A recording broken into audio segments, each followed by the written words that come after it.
នេះហចាក្លុកបេតុងស្វ័យប្រវត្តិ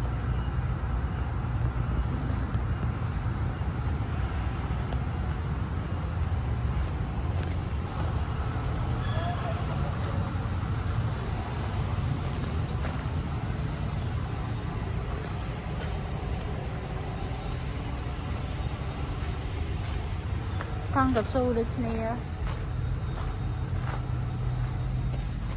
ពង4ម៉ែត្រគីបចានេះស្តុកថ្មីសេរីឆ្នាំ2026ស្អាតមែនតើ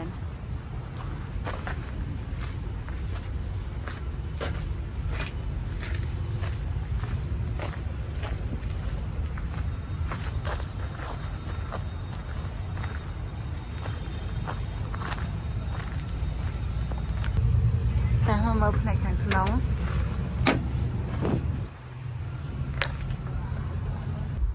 តាចូលមកផ្នែកខាងក្នុង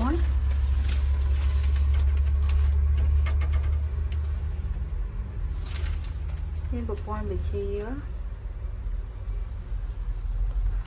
ស្មាតខនក្រីត